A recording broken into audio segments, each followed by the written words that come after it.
sa lahat, ang title ng video ito ay Saan ang focus mo?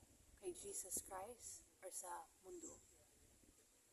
So kung mahal mo si Jesus Christ, gagawin mo ang kalooban ng tatay niya. Araw-araw yan, hindi ng isang araw. Tapos, di ba sabi lang niya parati sa atin, magsisi sa lahat ng kasalanan natin. At patawarin natin lahat ng mga taong nanakit sa atin. Mahalin natin sila. Yun ang requirement para pumasok sa langit. Magsisi. So, kung mahal mo siya, gagawin mo yun. Yung focus natin ngayon, as of now, sa mundo, daming taong mahal ang katawan nila. Mahal nila ang pamilya nila. Sobra, more than Jesus Christ. So, kung mamatay ka, tapos nagawa mong ganun, sa tingin mo, kilala ka ni Jesus Christ? Hindi.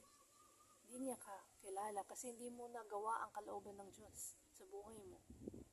Puro yung kalooban mo. Yung anong gusto mo. Kung gusto mo pumasok sa langit, kailangan mong gawin ang kalooban ng Diyos. Kasi siya ang owner ng langit. Hindi naman ikaw. Okay? Diba sa Bible, remember nyo yung si Noah's Ark? Ngayon, we're living in Noah's times. Daming taong mahal nila ang sarili nila. Tapos ang daming warnings na nga ni Jesus Christ sa atin. Magsisi tayo. Pero tingin mo sa lahat ng parte ng mundo, anong nakita nyo ng mga tao?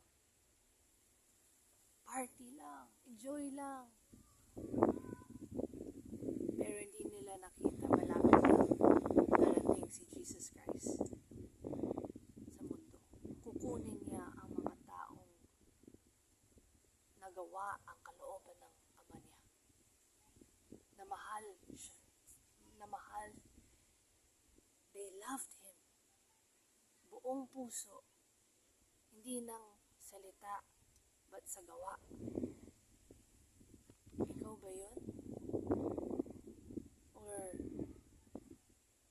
nagawa mo ang kalooban mo?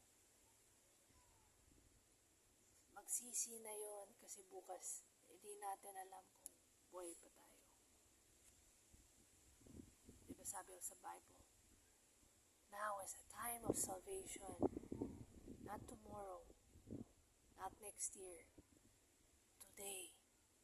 Get right with God. Mahal ka niya. Sobrang mahal ka niya. Ayaw niyang pumunta ka sa impyerno. Pero kung gusto mong gawin ang kalooban mo, pupunta ka sa impyerno talaga kung namatay ka na yun. Hindi ka nagsisi sa kasalanan mo.